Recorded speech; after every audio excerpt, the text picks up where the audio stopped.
ahead, see how one local high school is honoring their senior athletes. Also, see how college students are creating a paper for their community. And see how a zoo is using technology to bring the animals and education to you.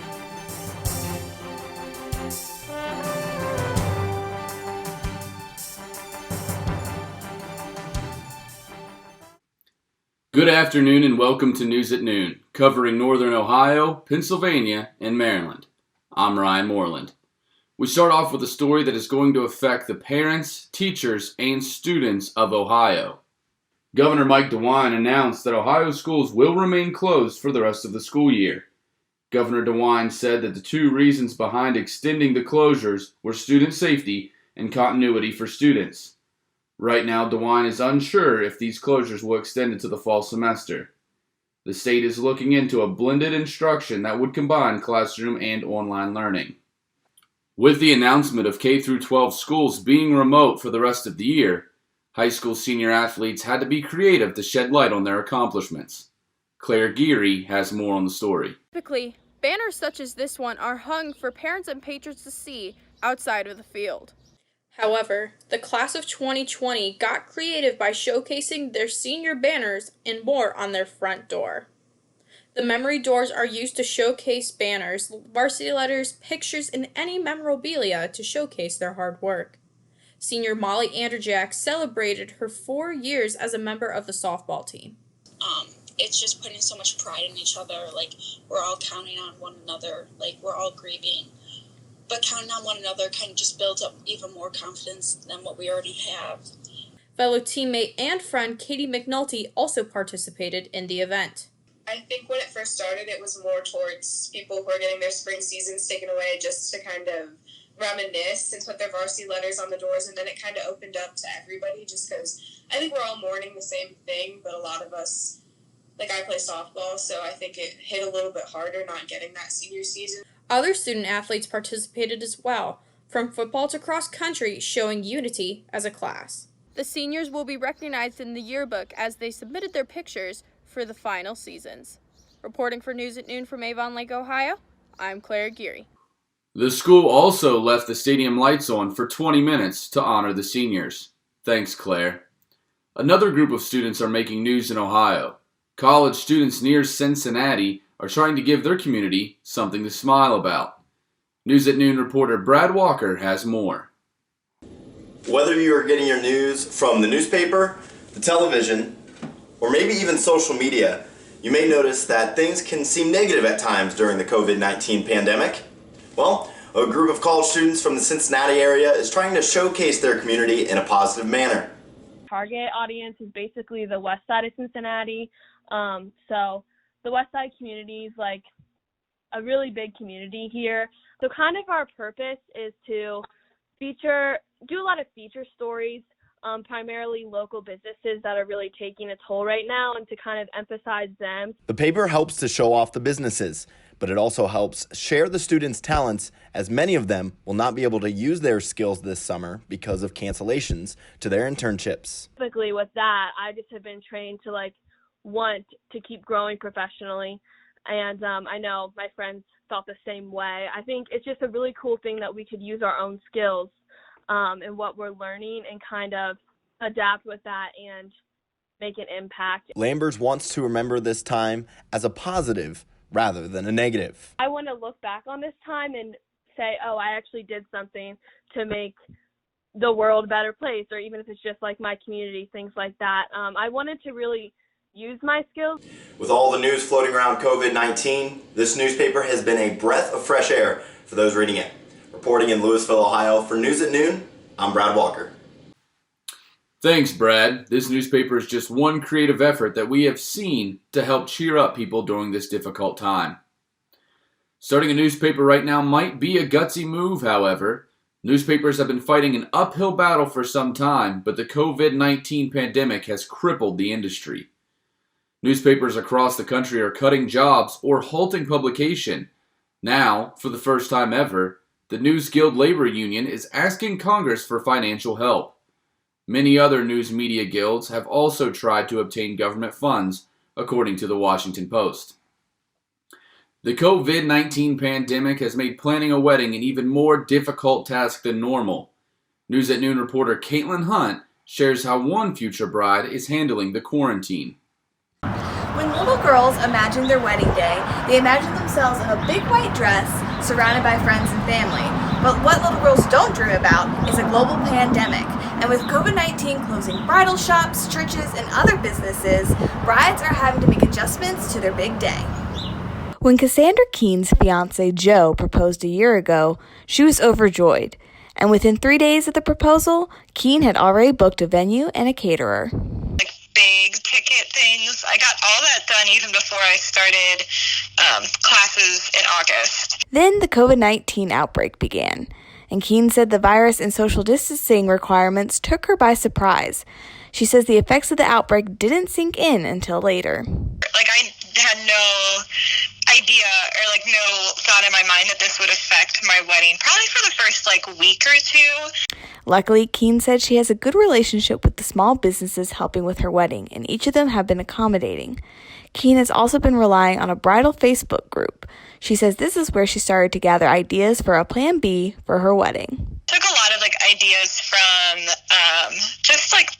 stuff that I saw on social media, just from people I knew, people I didn't know, and also just thinking of what would be best in my situation. Keen says she and her fiance are considering multiple ideas, including a live stream of the ceremony or a small ceremony in June and a reception in the months to follow.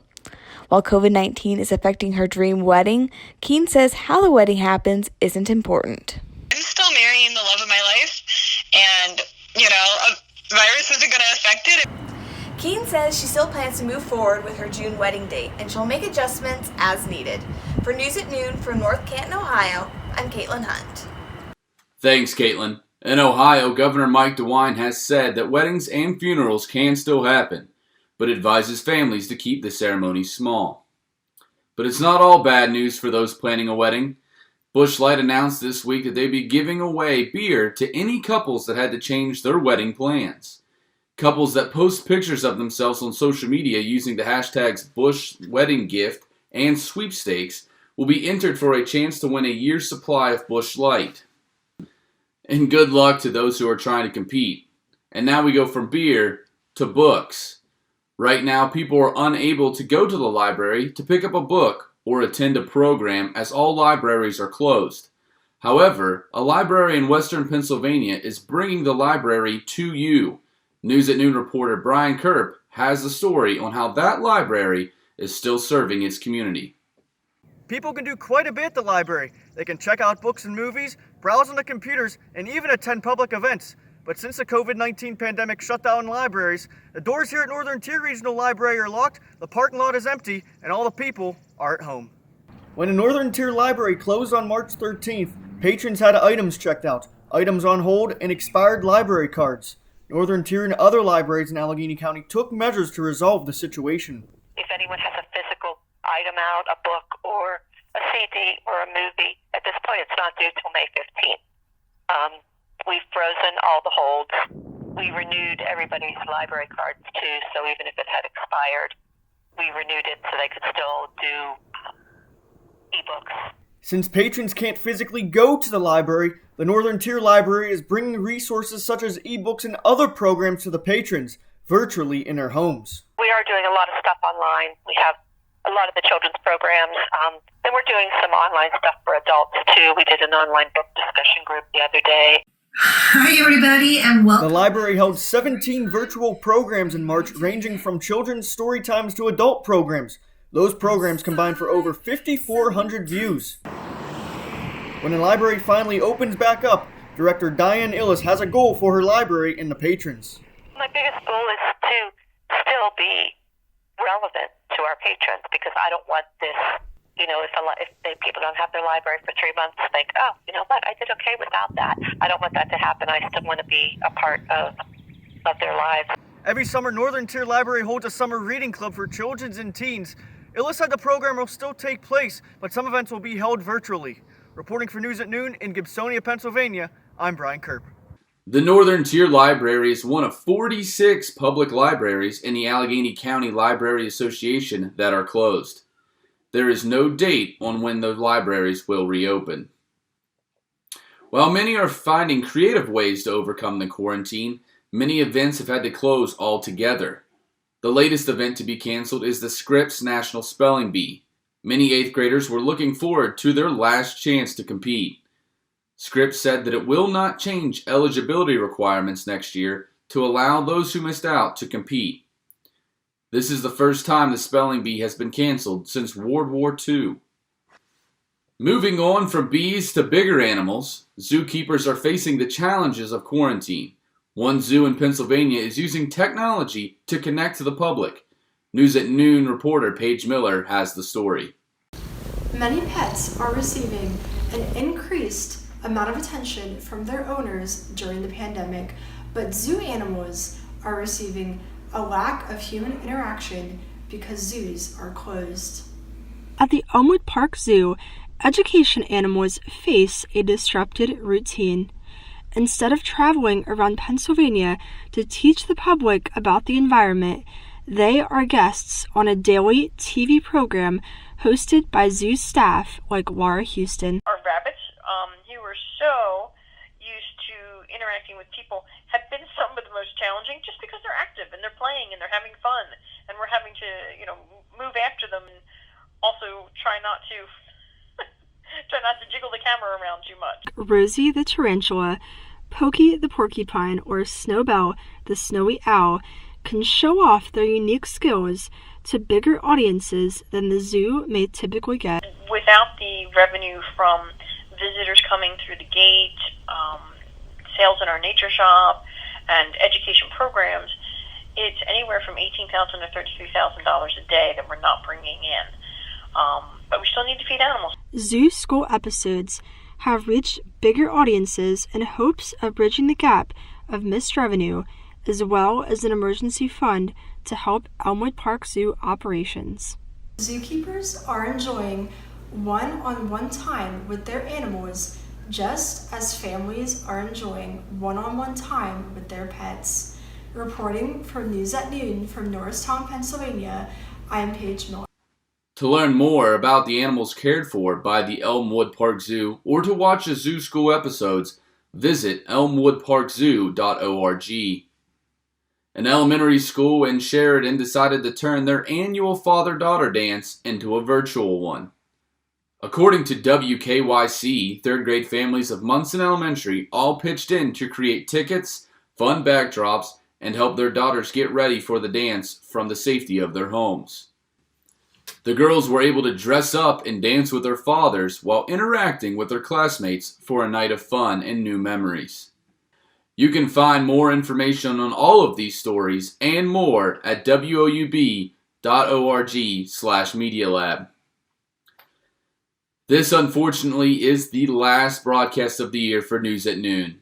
I personally would like to thank everyone on our team for all of the hard work they put in all year long, especially during such challenging times. It was a privilege to work with all of you. Thanks for tuning in to News at Noon. I'm Ryan Moreland.